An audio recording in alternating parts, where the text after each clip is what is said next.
The second important thing for our Agile classes is called the Pull Principle. The Pull Principle is very simple in theory. We know the Push Principle, okay?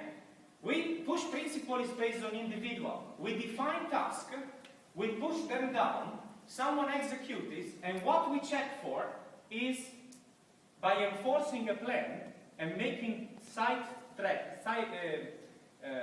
tracking, okay, on the site, we're gonna measure the compliance. You are good if you finish a task within the given time, you are not good if it's taking longer. And nobody ever heard of people taking less time, because those are very clever and they don't come back to you and say, I'm already done. Because next time when they say, hey, I need 8 hours, you say, I give you 6. Because last time you finished 2 hours before. So they don't do that, okay? Is that efficient? Not really. But they still get priced because they are compliant to their expectation. They are good workers. They execute well, okay? Now we go to the Pull Principle.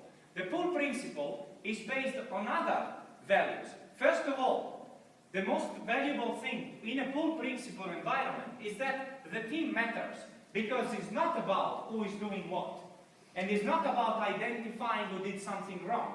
It's about, that's the goal we want to reach, and we have 2 weeks of time. How is going to happen? We need to define it together. How much work would we pull out of a backlog?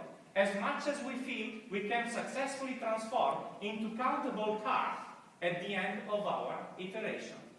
Okay?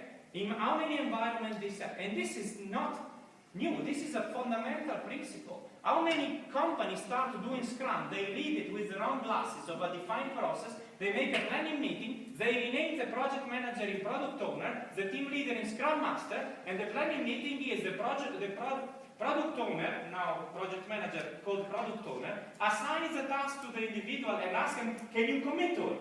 One-to-one. How does it sound? Agile? Not at all. Okay? Because they forgot 2 fundamental things, which is the Pull Principle and empirical control. Another important thing, in a pull environment, because it doesn't matter who does what, it only matters if we reach the goal or not, the collaboration stems much more naturally than in a silo environment. When we raise the level of responsibility from you have to finish this task within the estimated time, I don't care to talk with my colleague. Unless my process tells me I have to communicate, I have to fulfill my task within the given time. Why the heck should I go and disturb my colleague or go and initiate a conversation? I don't need that. I have my own task list.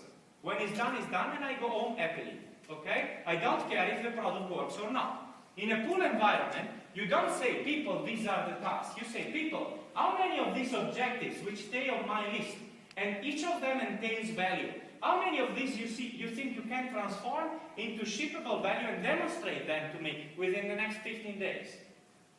And then people will say, oh, wait a moment. Who is responsible for it? You as a team. I don't care who does what. I don't even care how you do it.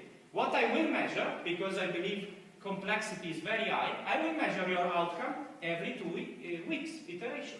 This is what we do. And in this case, what we focus on is the value.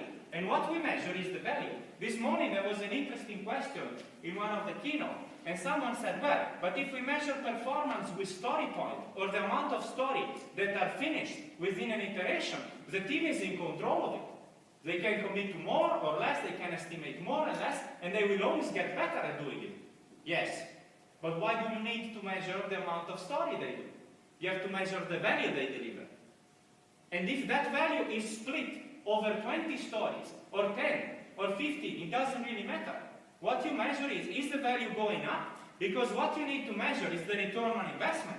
This is what all product owners on the planet are caring about. Return on investment means if the cost in one iteration are fixed, because the team is stable, the iteration is stable, how much will it cost? It's a black box cost. It's very easy.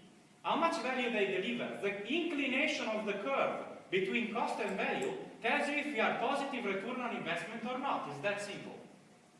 But can you do that? Do you really have all the screw in place to make that happen? Tools or not tools? That's an